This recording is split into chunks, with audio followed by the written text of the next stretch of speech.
All right. Y'all excited? Revenant is on its way. It feels kind of official with them making a post about it. So it is November 12th, Tuesday. And doesn't say that there's going to be a long downtime. So there's going to be a lot of new stuff, and people kept telling me while I'm doing the show here about stuff that's happening outside. Okay, we've got to look. So, let's see here. Mercenary Den is brand new deployable structure, anchorable to skyhooks on temperate planets. Blueprints to build the Mercenary Den can be purchased in Zarzak from the market in the Fulcrum. To deploy one, you need to be able to train a new Mercenary Den management skill, which allows a character to control one Mercenary Den per level for a total of 5 per character with max skills. Only one Mercenary Den can be at the same skyhook at a time. So,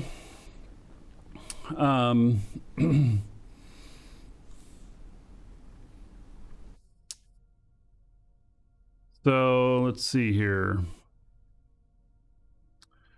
Once Mercenary Den has successfully placed, let's see here.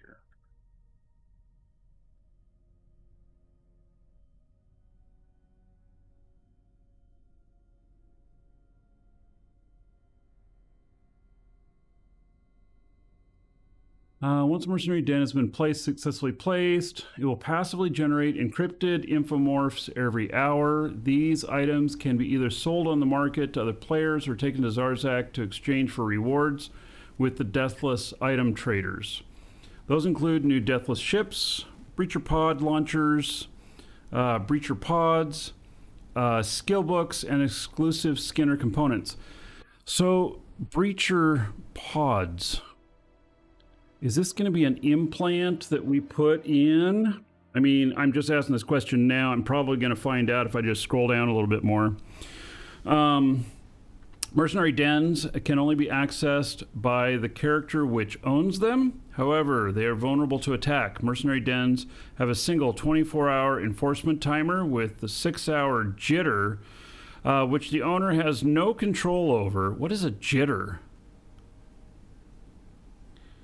While reinforced, Mercenary Dens will continue to produce infomorphs, but they won't be able to be removed from the Mercenary Den until it leaves reinforced mode and has been repaired above 50% shields. So are they going to have to bring a whole fleet in order to take advantage of these? It's like they're going to have to put it on and then hope that we don't notice and then bring it in and then they have to come in and try and defend it. Let's see here. Note that it automatically regenerates shields over a long period of time if no one comes to finish it off. But it can also be manually repaired to full if Mercenary Den is destroyed. It has 50% chance to drop the encrypted infomorphs inside. So if we kill it and it's on one of our skyhooks, then we have the chance to pick up the loot. Mercenary Dens will occasionally give the owners opportunity to run MTOs, which are similar to existing PvE content such as missions escalations. MTOs are aimed for the solo player in a cruiser, and successfully completing them will give rewards to increase the development and decrease the Anarchy levels of the associated Mercenary Den. Wait, are we putting these on our own things? Or is this hostiles putting them on?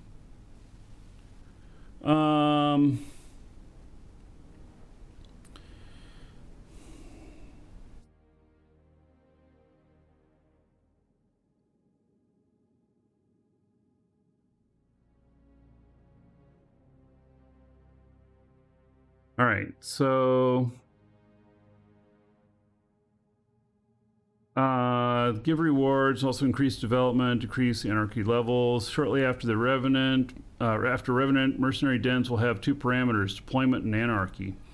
Development and Anarchy. Development is generated over time and when successfully completing Mercenary Den tactical operations, higher development levels will cause the Mercenary Den to increase production yield of infomorphs over time. Anarchy is also generated over time and decreased when successfully completing Mercenary Den tactical operations. Higher Anarchy levels will cause the skyhook it's placed on to siphon workforce production, preventing the workforce from being used by the Saw of Owner. Okay, so this is against us.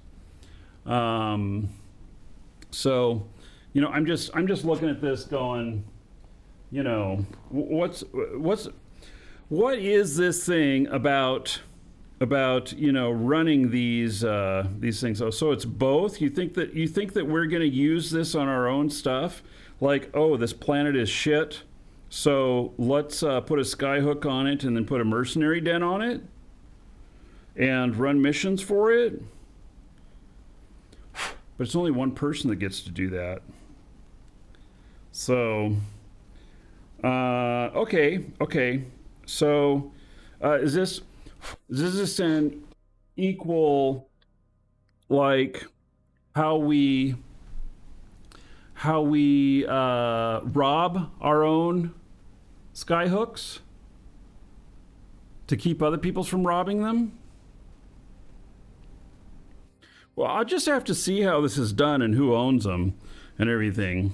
It seems interesting. It also seems that I don't fully understand it. How does that sound? You know? So Deathless ships. 2 new Deathless ships are being released with Revenant expansion. Deathless ships are exclusively able to fit the new Breacher pod launcher damage overtime weapons. They also feature high amounts of mid slots for extensive utility and flexibility. Active shield tanking bonuses, average speed, but powerful web resistance bonuses. That is going to be interesting. There's not much out. I don't know of anything out there right now that resists webbing. And I'm not sure how that'll be used, right?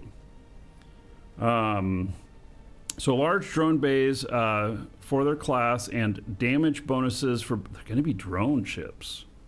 Oh, I might like this. Large drone bays.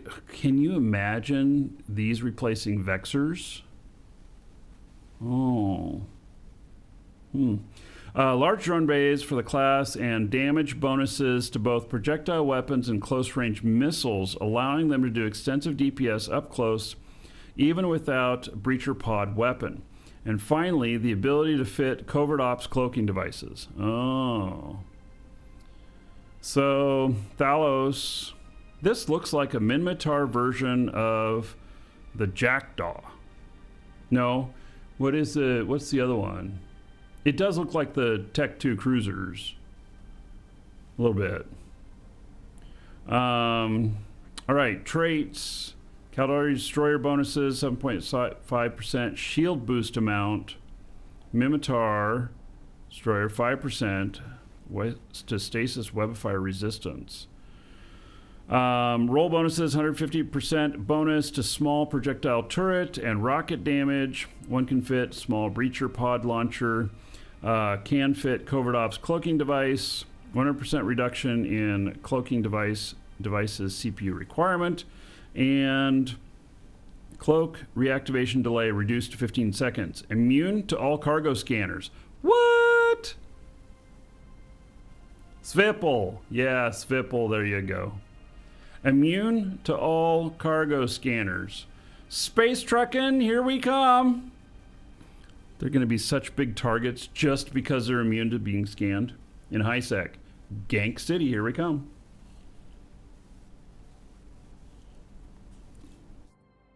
Man, I keep touching my glasses or some shit.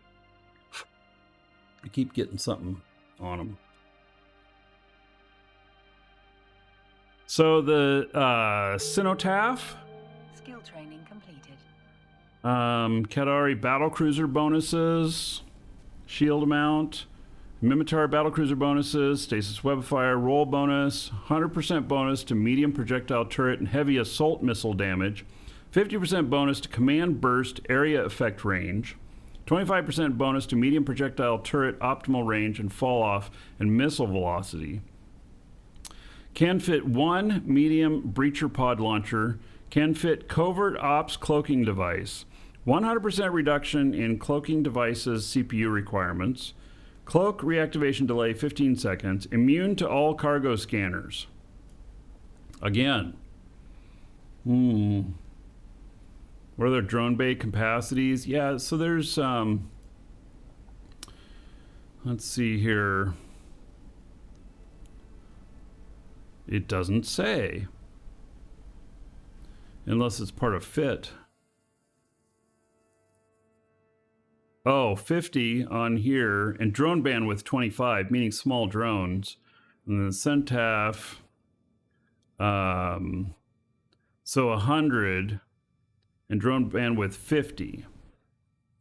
So their drone bays are not exceptionally large. And 50 on the bandwidth. What you could with this, you could run 1 Gecko. You could run 2 heavies and have 2 in reserve. Yeah, I don't know. So the breacher pod launcher damage over time weapons. And exciting brand new weapon systems. First instance of damage over time effect in EVE Online. Breacher pod launchers come in 2 sizes. Small and medium, and can only be fitted on the Deathless ships, the Thalos and Cenotaph. Breacher pod launchers do not consume launcher or turret hardpoints and fire Scarab breacher pods at their targets. So they're firing these pods. Okay. If the breacher pod hits a ship, is this directional like when you send out planetary probes? When you send out planetary probes or bombs, you have to be pointed directly at where you want it to hit. Because if you're kind of, you're doing something else or whatnot, it's wherever you're pointed when you launch it is where it's going to go. They're not smart at all. They don't automatically hit their target. There's not tracking. You are the tracking. So if breacher hits his ship, then it'll apply damage over time effect. The Scarab breacher pods are similar to missiles. They will not affect their targets unless they actually reach and hit, and can be killed with smart bombs before they arrive. Oh my God, everybody's going to equip smart bombs now. So breacher pods can only be used on player ships and NPCs. They cannot be used against targets such as capsules, structures, or stargates. Interesting. You can put them on NPCs. Does this mean... Now,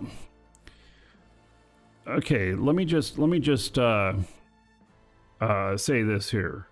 Does this mean when you have a dread spawn and you're in a ship, you don't have a ship with you that can take it out, you can fly in with one of these ships, hit it with one of these pods, and then cloak up and sit back and watch it eat itself?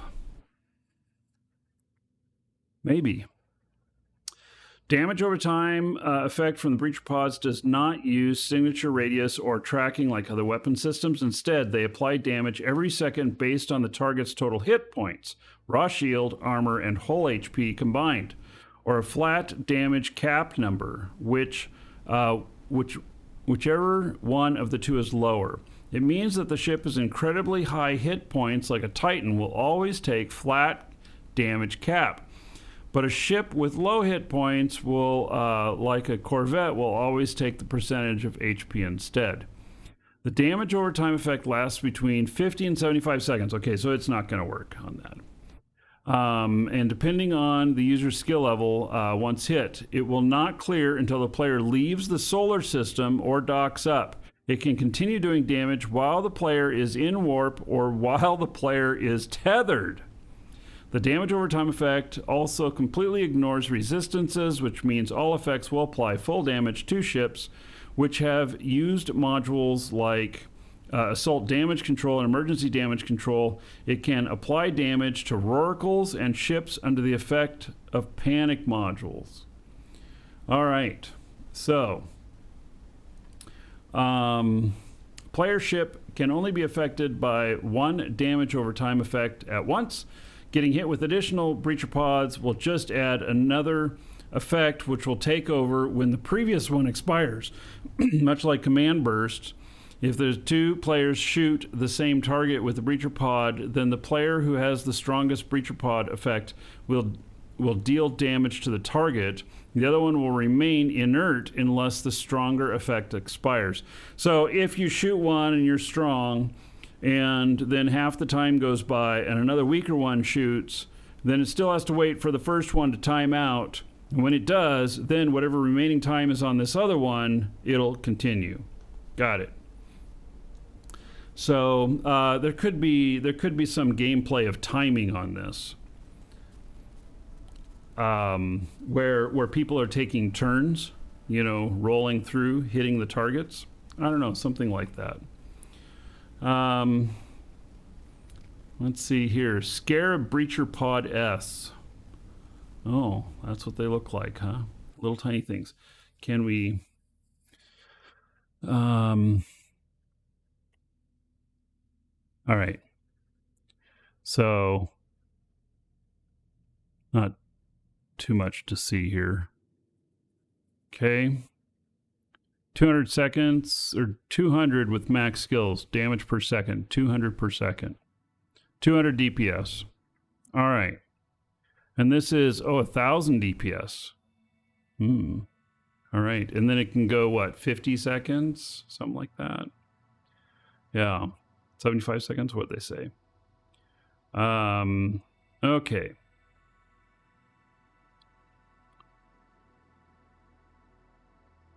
So these are also obtained by trading atoms. There's some new skills. I don't know if I'll spend any time on those or not. I gotta see a good use case that I would use for these, because I'm not so convinced of what the... I can't envision how I am going to use it, if that makes sense. So, all right, so those new skills. So SKINR Paragon updates. God, that is ugly skin. I mean, wow. Beautiful red and green. We're ready for Christmas. It needs to be brighter if it's for Christmas. I still am not a fan of SKINR. I have, though, I will admit, I have seen a few people create some very nice skins. But I just am not a fan of the whole thing overall. Don't think I would as a PvEer. Yeah, well, and I PvP too, but even at that, I need to see some, real world examples. Like I need to see a street example of it to kind of get a vision of how I might use it. I probably will not put any skill points to it until I see that. So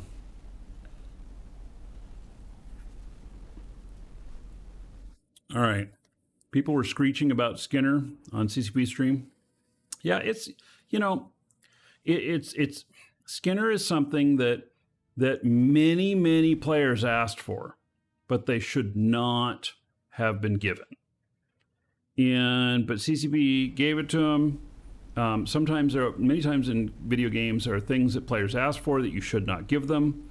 You should leave them wanting instead of having, because wanting is much better than having. But no individual sees it that way. And so now CCP has such a big investment in this that they got to kind of get their investment out of it. And so, it's an interesting spot. There are 5% of the players that really dig it. The rest don't care. And so if they can preach to those 5% and those 5% really like it, and that makes it cost efficient for CCP, then awesome. So, yeah. All right, so Paragon is proud to announce capsules can now target skin listings to specific characters, corporations, or alliances. I did see this in a video, and that is good so that you can show your alliance colors or whatnot. So people wanted it, but they didn't know that CCP was going to monetize it. Sure, fair enough. And so 10% of the people would have been really gaga over it instead of 5%. Because a lot of us are not talented like that in designing things. We're just not. My wife, for example, she's an artist. She would look at this and she'd go, oh shit, I am gonna, make some hellaciously cool things. Me, I look at it and go, man, all I'm gonna do is waste my time and fail miserably. So maybe somebody else can make something, Anyway, we're getting off subject. So a new filter allows you to search for skin listings targeted at your character or your corporation. Wow, why is this needed at your character? So you all are going to be like, Markee, I want you to fly my skin. I demand representation. Fly my skin. I want to see it on your show. And so you pay to target me so that it shows up in my available stuff in the hopes that I run it or that I use it. Let me just say that I'll resist. It'll have to be fucking awesome or your feelings are getting hurt. Does that make sense? Or it might be fucking awesome and your feelings get hurt. I'm just saying. So, we can try it and we can see how many people... Ooh. Okay, I got it, folks. I got it all figured out. I want you to make me the Salty Tears skin. And then, when you give it to me, and I don't like it, then we can harvest your tears. Deal? All right. So your corporation and alliance, listing from any player, listings from members to your corporation or alliance, or listings from any brand manager within your corporation or alliance. So a direct trade, contracting. Yeah, you know what? I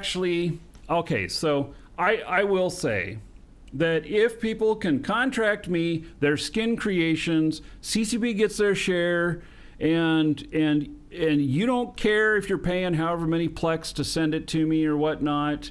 If it's cool, I'll wear it. If it's not, I won't. I will thank you for it, and I will tell you that I'm never going to use it.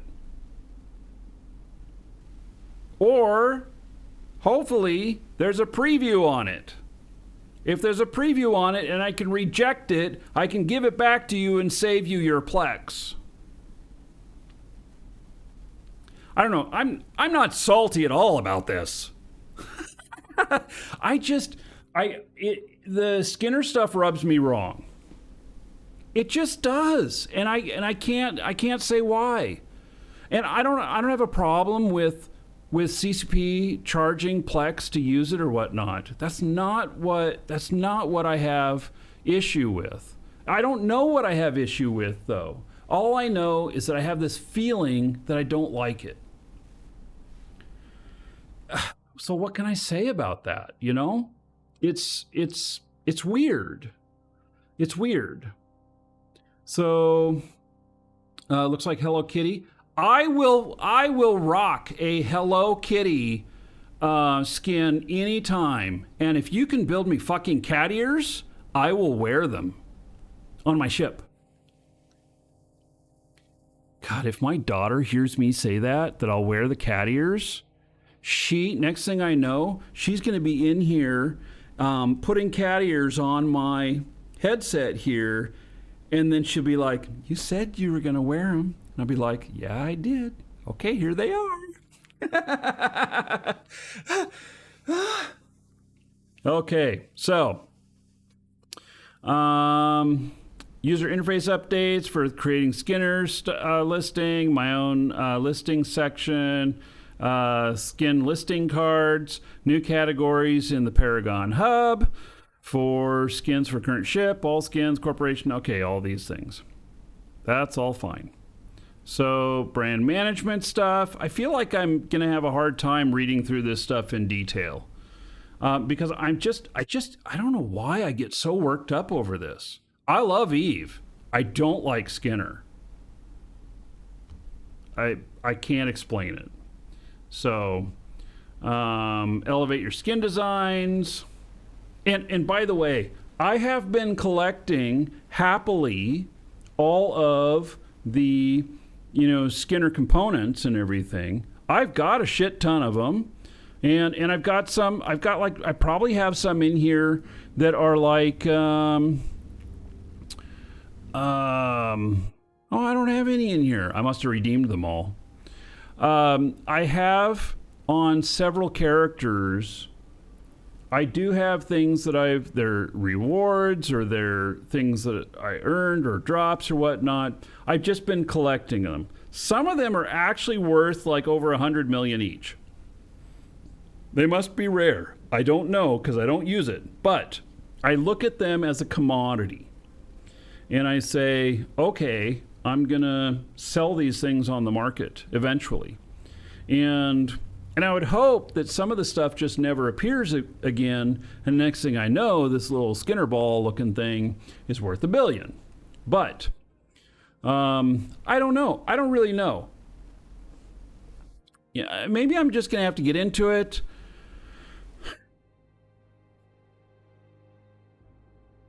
No. Okay. Yeah, I thought about it. So, okay. Randomize. Oh, good. Well, okay. I got to hand it to CCP. The randomize thing, I got to tell you, that is good. Because for those of us who do not have the skill to put something together to make it look fantastic, if I can just keep hitting randomize until something brilliant comes up and then say, hey, everybody, look at me, look what I made, I think that will appeal to a lot of players who have the same frustration as I do with not being artistic. And so, I mean, I'm creative. I'm a very creative person. You can't not be creative and do shows like this. You be a robot. I might be AI. You just don't know. I've been doing a lot of stuff with AI. And so I like this because people that have extra time and they have some of the stuff, they can just keep hitting randomize until they get something to go, oh, wow. So CCP, put some more time into the randomize, add in AI. I kid you not. AI can look at this and know what is visually appealing. And so give us an AI interface. Oh, brilliant. Okay, CCP, I have the fix for you. Holy shit, am I going down this path? The music that I do and everything. I write the lyrics. Actually, I do something else. I write a story first. And then I make sure it's a good story. And then I change it into lyrics. And I work at it to sound good so that we have a good flow of the storyline. Unless there's some of the songs where I don't do that because they're repetitious. But what if we could take something like this and say, here's everything that I have available to me. Let me write a prompt. I am really good at writing prompts for AI. I can do it. I can write prompts. And so I can tell it what I'm thinking. I can tell it how to apply stuff and everything. I don't know how to draw it and everything. It's just like the music I'm doing. I can write the lyrics, but I can't play any of the instruments. And the vocals, maybe I could do it. I'd have to really work up to it. But nah, not doing the vocals either. So I have AI playing the instruments, and I have AI controlling the voices, and I give it a lot of instructions too on where to put emphasis, where to put feeling and everything. Well, why can't we do that with this? Any of you who've ever used Midjourney, you could use it on this. You know how to prompt. You know how to tell it that you want to make something. So let's put that in game. I think that actually could work out. Now, people may groan all of a sudden because, oh my God, Eve's putting AI in the game. I mean, what can we say? But I think that could make a big difference. Because I can tell the artist what I feel should be painted, even though I can't paint it myself. And so I could tell it what I want and come up with something, and then maybe willing to pull the trigger to spend some plex to do it. So anyway, I think that there's opportunity there, and I think that oh, you know what? So Cam Garu, he says SKINR should have used Evermarks and allow us to buy Evermarks with Plex. You know what? Actually, think of it as some of the other stuff. Think of it as those dumb mobile games, or like I play Pokemon Go every day. The gold is needed to buy things like extra bag space and stuff like that. The gold, you can purchase it or you can earn it. When you earn it, it's really slow. It takes a long time to come up with it. But why can't we gamify this as well? There are a certain amount of people who will not spend on anything on Plex whatsoever. Full period stop. They won't. But they would go out and do a whole bunch of missions and create more content and whatever to give them some points that they could put towards this that could equal the place of Plex. And then they could use it. And that is a more inclusive thing. It's fucking Galante. Galante is inclusive. I don't know if you guys know this or not. But like Amar is they're all about me. I'm religious. You should believe in my God. All of that stuff. We're always right. Kadari is like, we're just going to flex the muscle, our military might. And Minmatar is like, leave us alone, or we'll beat you up with our rust-covered ships. And then Galante is like rainbows, and everybody come join us. We're happy. We love our drones. We love everybody else in the community, no matter where you come from. And they're all inclusive. So, can we make this more all inclusive? I think we could. Did you guys, oh God, I just keep going off on this. My entrepreneurial mind just keeps going off on this. When there is an objection, if you resolve that objection somehow, you then have action. And so a person says, I want to buy this new car, but, well, what's the but? Well, you figure that out, and then if you can resolve that objection, like the payments are going to be too high. Okay, well, if we put it out for another year, will that get the payments low enough? I mean, that's a really bad example because we've all fallen into that trap. But I'm just saying, if you can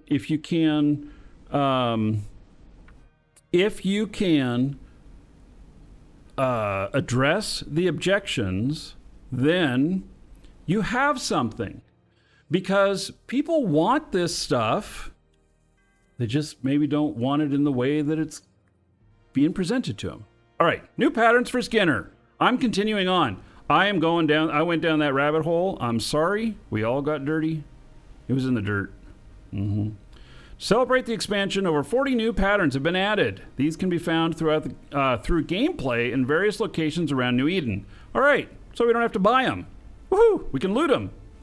Revenant daily login rewards. Until November 26th, a special set of Revenant expansion login rewards will be available for players who log on. Rewards include expert...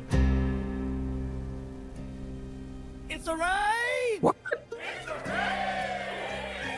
Welcome to the Dragon. Horrible. Thank you for the raid. I hope you're here to stay. That one also always gets me. I'm like, what is that noise? Welcome to the Dragons, where you see how Eve is well played. Now prepare to get flamed. Yep. All right. Welcome. We're going over the Revenant info. All right, until November 26th, a special set of Revenant expansion login rewards will be available to players who log in. Rewards include expert systems for Deathless ships. Okay, so we can try them out. Patterns and nano coatings for SKINR ship personalization. Take a deep breath. You'll be okay.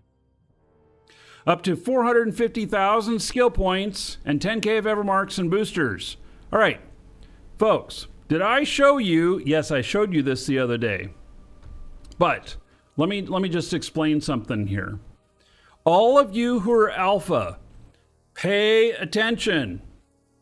Okay, now that I have your attention, if you're alpha, and then the last 3 or 4 days when you've gotten all of the items that you want in the redemption thing, but that bottom line is all grayed out, and it has the 350,000 out of the 450,000 skill points. Are you willing to spend $3.75 to be Omega for 3 days and get 50 plex and all that shit on the bottom bar? It's right here. The Weekend Fleet Pack. So you can apply one of these, and when you apply it, bam, everything shows up down there as soon as you apply it. And you can redeem all of it at once. And so that's for alphas who are primarily alpha. And then you can train faster for 3 days. Or you can do some other ham stuff that you want to do for 3 days that you hadn't thought about doing because you've been alpha. Like go run level 4 missions or something like that. Anyway. I have done that. I do it at the end of the event. I have 4 alpha accounts that the last time we had these, I was collecting on them every day. And when I got to the big money one, before just the few junk items that were left, I applied one of those to each one of them, and I got all of the stuff. And if you're looking for super good value, that's how you do it. That's how you do it. So, and we have those all the time. CCP has them on and off in the CCP store. They're not always turned on in there. They're mostly on, they're sometimes off. We always have them on. And if you have 10 accounts and you're buying through the CCP store, you got to make 10 purchases. And then your credit card's going like, wait, we're going to deny number 6, 7, 8, 9, 10. Why? Because of purchase velocity, you must be making a mistake buying that many over and over and over again. Whereas with us, you can buy all 10 at once. and use your discount code and save a little bit more. If you're in Europe and using euros and the exchange rate is good, you save another penny or two. Or pence. Is it called pence? I don't know. You save another penny or two. And so, okay, there we go. And they do stack as well. But, you know, for this, I'm not talking about stacking them. I mean, there's other things that you can buy if you're looking to get a week's worth. I mean, like we have some starter packs that are $5 that have a week's worth and have some skill points in them and stuff. They're one. But... they're euros and cents. Okay. These will stack, and you can use them over and over again. But like the starter packs, once per account, not per character, once per account, and then you can't apply it again. So, all right. Anyway, I will be all over that, collecting my dailies every day. When these are up, I have an alarm that I set. That actually goes off a little after dinner time. And if I haven't gone and already done it, then my wife's like, you're always in the game. I gotta collect my dailies, honey. Yeah. So, all right. Reduce sequencing time for new skins by 50% to celebrate the new editions of the SKINR tool. Paragon has reduced the sequencing time for new skins by 50% until Tuesday, November 26th. Interesting. Okay. So, daily FOMO. Yeah. You know, I'm glad that they give us a couple of extra days because I find two things that happen. One is I sometimes get so freaking busy that my alarm goes off and I'm working, even though I've been working since 5 in the morning, and the darn thing goes off after 5 at night, and I'm still working and I'm working my ass off and there's a ton of shit to do, and I'm just like, well, it's not happening today. And the other thing is that clients get stuck. I have 21 clients. I think it's 21. I have a bunch of clients.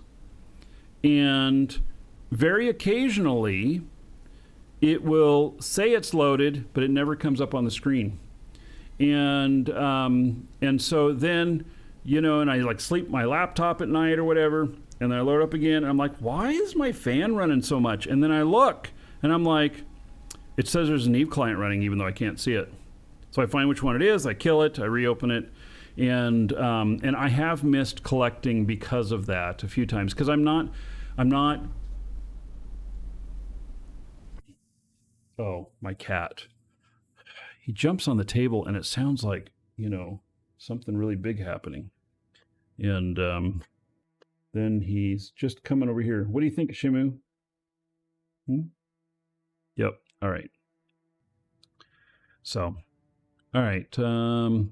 Skills, added new executive Paragon partnership for reducing Paragon Hub vendor fees when selling skins by 1% per level. So you can lower it by 5%. Corporation project improvements for Revenant. We are continuing improvements on corporation projects systems to enable corporation leaders to have more active corporation and achieve more ambitious goals. Expanded project parameters. Yeah, I'm not going to go through each one of these because most of us are just going to see what's available and do it. The people who are really interested in this are the ones who dish out the projects. If you're somebody who does projects and you're really interested, then read it all and tell your project management people what you want. So, mixed hierarchy parameters. Different hierarchies up to 10 supported. All right, location parameters. Oh, interesting. Guard this gate. Interesting. All right. Let's see. Project deadlines, project participation limit. Yeah, keep one person from doing them all.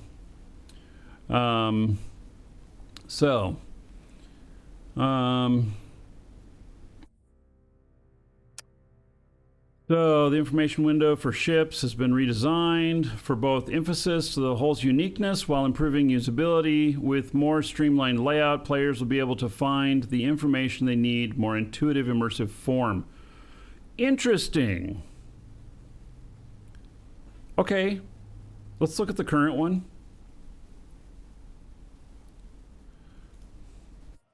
So this is like the current thing here. Okay, I got it. And then we got all of these tabs here. Okay. And then... oh. Okay, so one thing I noticed about this, so yes, this is showing more stuff here and everything, but then they've got these little symbols. And window, this just drives me fucking nuts. I don't know, maybe it's just me, maybe it's not just me, but it takes me forever to learn what the symbols mean. If the words are there, I get it instantly. But otherwise, it takes me forever to learn what the symbols mean. And I can tell you that it pisses me off to no end doing copy and paste in Windows 10, which works fine because I can just click on copy and I can click paste when I'm not using hotkeys. And in Windows 11, they got fucking pictures. And I never know which picture is exactly the right one. But I need to make sure that I do it right. So then I have to click on this thing that says show more information. And then I go and find it in the list and then click on it. And it just drives me insane. And I suppose that I could study, like as if I was back in school again or something, and figure out what each one of the symbols mean. But I deal a lot of stuff in exacts. Like in our business, there are some things that we copy and paste. If we don't get it right, we lose money. It's as simple as that. And so I have to make sure that it is done exactly right. Calm down, it's bad for my blood pressure. I take blood pressure medication, thank you. My blood pressure is really low right now. I gotta get angry to raise it back up to a normal level. Here, let me have some more caffeine. I feel like I got a lot of complaints today. Yeah. All this shit's just getting under my SKINR.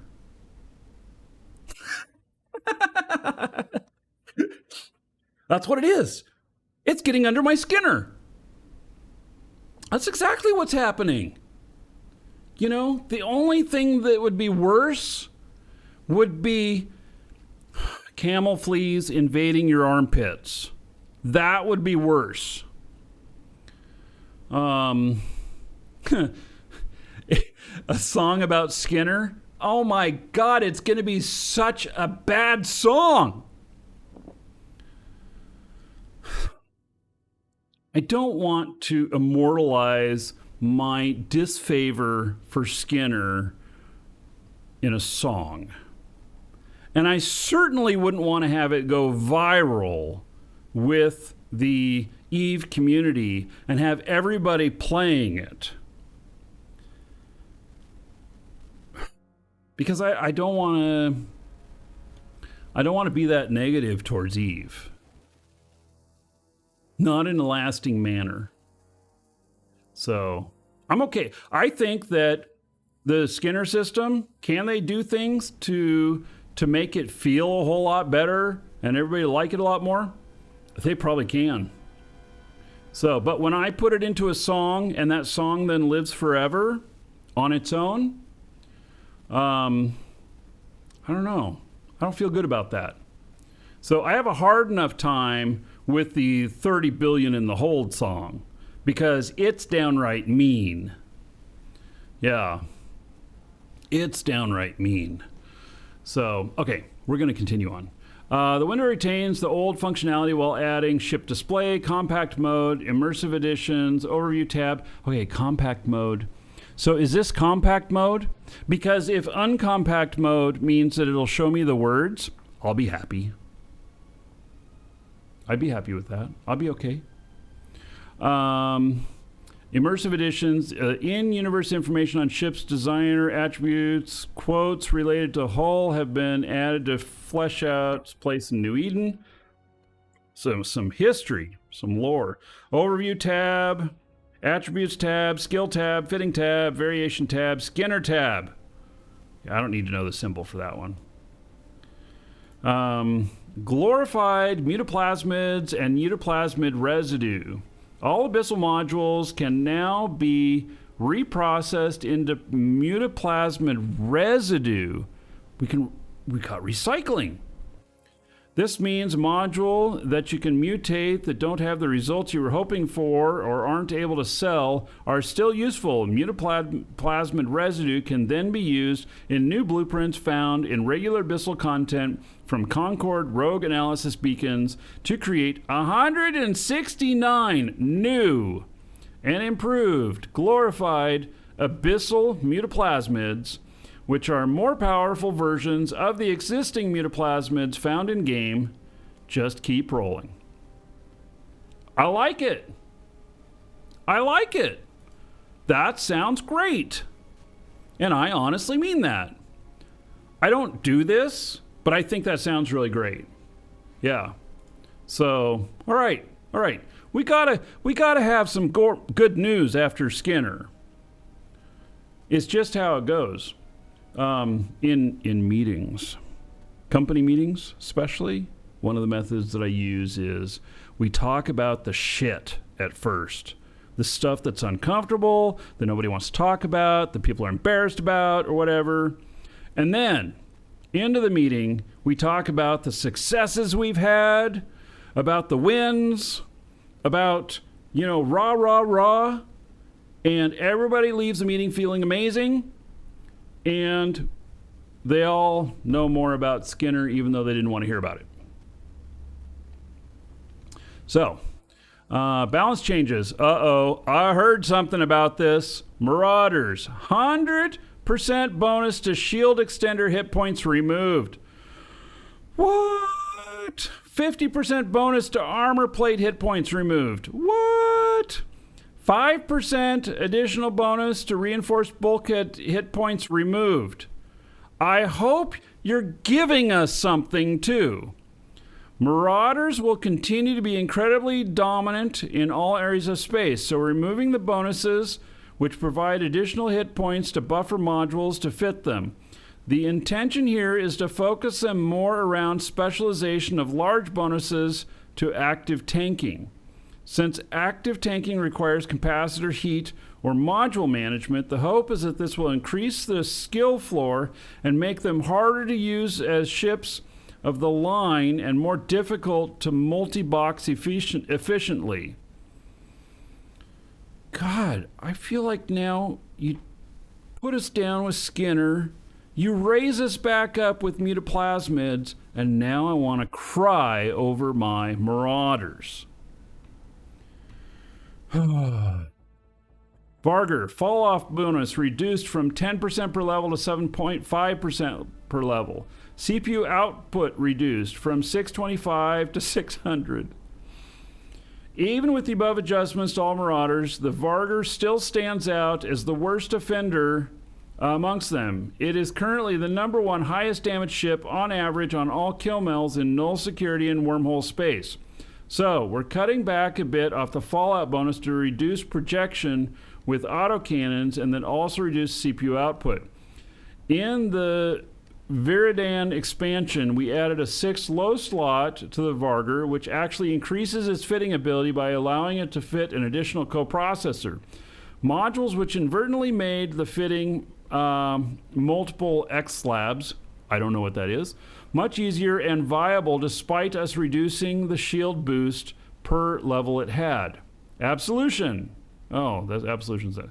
So, how I feel about this. I mean, maybe this just makes it so that my Battleships are more effective choice. Absolution, 10% bonus to energy turret damage increased to 20%. 5% rate of bonus for energy turrets removed. Okay. Absolution is struggling with the usage. We're giving it a bit of quality of life. This change keeps the overall damage per second of the Absolution the same before, but now at the rate of fire bonus is baked into the damage bonus. You can no longer consume as much capacitor as before to fire, which should make it feel better. All right, so they're calling this a buff. Okay. Myrmidon Navy issue. Armor repair amount per level increased from 7.5% to 10. Okay, so okay. So what we have here is really expensive ship getting a nerf, less expensive ships getting a boost. Maybe that's not bad. Base velocity increases from 155 to 160, and agility improved from 0.7 to 0.67. So, I really like this body type, by the way. I don't know why, but I think it looks good. The Myrmidon Navy issue is currently the least used combat battlecruiser. It is. I've never flown one. So we're making improvements to its mobility and repair mounts to help out. Many players doing PvE do not feel like the Myrmidon Navy issue is worth upgrading from the Myrmidon, since the Stasis Webfire drone bonus isn't very valuable in PvE. And if they only use drones and don't rely on its higher damage hybrid weapons, it's not as attractive of an upgrade. And the PvP is fairly slow and can be difficult to use blasters, so we're hoping the increase in repair amount and speed will help it stand out from both PvE and PvP. Dude, sign me up. I will Galante Combat Battlecruiser. Have I got what I need here? Galante.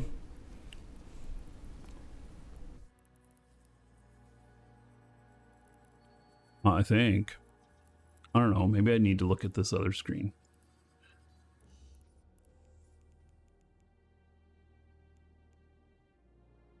Galante. And then here it is right here. Okay, I got Mastery 4 on it. So, and what am I missing? I'm missing a burst, I'm sure. Yep, right there. 25 days. And we're good. You know what? I feel like just fixing this right now. Bam. I am now Mastery 5. Skill training completed. It still says Mastery 4. Did I just mess up? Try again. Ah, yeah, baby. Look at that. All right. Done. Fixed. I feel good about myself now. All right. Harbinger Navy issue. You know, I've always thought that this is a really ugly ship. I'm just saying. I like the way the Myrmidon looks. I never have liked this. This feels like I don't know, some sort of insect with a head of a rhino, but no horn. I don't know. Power grid increased from 1495 to 1550. And currently has low usage, so we're increasing its base power grid amount to the same as a regular Harbinger hull, which is buffed in an earlier balance pass, which HNI missed on out. Okay. Out on. Yeah, dyslexic me. Cyclone fleet issue. Power grid reduces. Hey, Nick Paw, you want to try a 5-minute extension? See if it works for you. Power grid reduced from 1250 to 1100. Oh, they're reducing it. Rate of fire bonus for missiles reduced. Okay, good. Yeah, there we go. All right. Yeah. Thank you. I thought it would work again. It was weird it didn't work the other time. Cyclone Fleet issue is incredibly dominant right now, and so we're making some adjustments to bring it back in line. We're reducing the power grid on it, so we have harder time fitting the 100 MN afterburners. Clutter, thank you for the follow. Or Clutter, whichever it is. And large cap batteries for fleet fits. We're also lowering the rate of fire bonus to tone down the damage it can put out. Executor Navy issue. Hybrid fallout bonus reduced. Yeah, these are actually were fun to fly in a fleet. They're pretty boss using them in a way that was not probably originally intended. Base velocity reduced. Agility nerfed, signature radius increased. It's just fucked. The Executor Navy issue is still incredibly dominant and most used Navy ship in the game, so we're making a small suite of changes, reducing the fall-off bonus and then hitting its mobility slightly and increasing its signature radius. So it'll be worse at mitigating damage that can't project as far as before. Stabber fleet issue. New bonus added. 5% bonus to medium projectile turret fall off per level. Okay. SFI. Some feel awkward when upgrading from a regular stabber by losing the fall off bonus. And then the SFI could also use some love. So we're extending smaller fall off bonus. We added to the Republican fleet Firetail last winter into the stabber fleet issue to improve its versatility. All right, distinct module icons. The following module types have also been given unique icons to differentiate them. Okay. Yeah, I think that there are some of these that look similar. It's like they're using the same image for two different types. They might be similar types, but they're like cousins to each other and not really. So, biochemical material icons. All biochemical materials now have unique icons. The icons match the color and tier of the booster they relate to. I don't even know what a biochemical material icon is. It's like, that's how much I use them. How many of you here actually use them? Nullsec combat anomaly, graphics, and gameplay overhaul. Uh-oh. Do we just stop here and put our head in the sand? Several combat anomaly sites in Nullsec have been renovated. All variations of the Forsaken Sanctums, Havens, Patrol, and Horde sites have had a full art and asset renovations. Oh, they're going to make it look better. Okay. Yeah, Nick Paw, just push it out more if we need more. If we get down below 5 minutes. Over 100 different nullsec anomaly sites now have an objectives panel. So you can now easily see what wave you are on. Oh, nice! Because I usually have to count. What wave you are on, how many NPCs remain at a glance. Okay, I'm down for that. There are some mission things that show that currently. I think that's okay. I think that's good. Several NPC groups now warp in instead of spawning in place where appropriate. Now that could cause some differences in like, imagine some of the sites where people use multiple materials for smart bombing and because stuff spawns right at the right spot. Well, now they might be landing a little bit different and everything. And so, you know, it's like, is that going to mess it up? Maybe. Will it bring other opportunity? Maybe. Yeah. So, yeah. Since volumetric clouds are part of graphical updates, please note that they can potentially impact performance when multiboxing. To mitigate this, we added a setting to disable the clouds when low shader quality is selected. Oh, but you can't just select disable the clouds. You have to have low shader quality selected?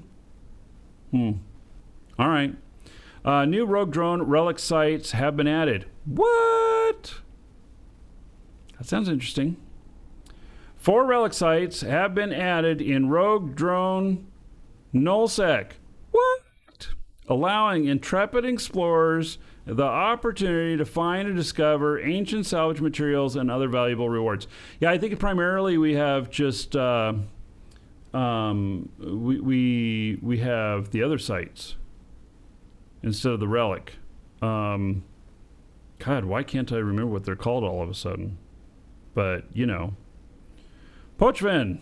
Okay, so that's interesting. So we're gonna have some new stuff to scan down. Hopefully they're not just a copy. Wouldn't it be nice if they are an actual, like, a new type? Yeah, as opposed to data. Thank you. Wouldn't it be nice if they're a new type and not just a copy? That would be something. Then people would be coming into drone lands going, I want to run those new types. And then we can shoot at them. Since it's our home. Yeah. All right. Pochven. A series of changes have been made to observatory flashpoint sites. Optimal total value of the site has been reduced from 3.5 billion to an average of 3 billion. People were making too much money. On average, 40% of the site's total value will now be given in the form of new stellar surveillance data commodities. Oh, it's LP. These commodities can be looted from Stellar Observatory Rex. NPCs buy orders for these commodities can be found in Concord, DED, and Secure Commerce Commission stations. So you have to go turn them in. So part of the challenge is to acquire them, and then the second challenge is to get them to market. Only capsuleers within 50 kilometers of the Stellar Observatory can be considered eligible for payouts. The minimum amount of contribution to be eligible payouts has been increased. New threshold: Warpost sentry guns will aggress any capsuleer who goes beyond 50K from the Stellar Observatory. Interesting. Interesting. That's kind of like the Abyss stuff. Once within the main combat area, capsuleers will now have only 30 minutes to complete the site. I've never done any of these. I mean, I did them back when the invasion happened. Any Incom faction that can now appear within the site weighted towards the empire that owned the system before Pochven's formation. Making you need to be fitted for fitted for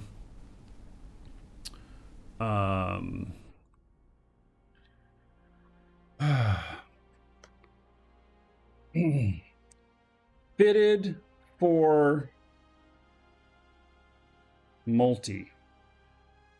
You might have a primary fit, but now you're going to have to more multi-fit. Yeah. So NPCs will now behave more intelligently within the sites. Specific Edencom NPCs will prioritize attacking drones. Edencom NPCs will remember which capsuleers have engaged their faction between areas and waves. They're gonna shoot you in the face. Triglavian NPCs will only be hostile to capsuleers who have attacked them or their fleet. Interesting. NPCs will now orbit at ranges more suited to their weaponry. Sites are now visible within Combat Anomalies section, both in the AIR opportunities and agency windows. Info panel objectives now appear to help players keep track of the site's current state, which we saw that with other stuff in Null. The activation range of the Assault Vector Gate has been slightly increased. Edencom NPCs will now significantly outnumber Triglavians within the Assault Vector area. Cloaking is disabled within the proximity of the Stellar Observatory. You can't camp it now. Microjump drives, microjump field generators are disabled within the proximity of the Stellar Observatory.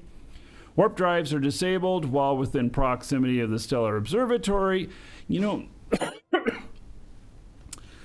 it sounds to me like an ESS. Pop-up and local chat messages have been replaced with one-time transmission conversations. So, audio, station atmosphere update. A new controller has been added to play Atmo for the station based on race. Oh, the new Atmo plays on Amar, Galante, Caldari, Mimitar, small, medium, and large stations. Ah, so just think of my Amar song next time you're in an Amar station. All right, we got to the end there. Wow. All right, so. Okay. I think we've completed it. We'll see you on Tuesday in the game. And, yeah. I don't know what more to say, except I'm going to be there.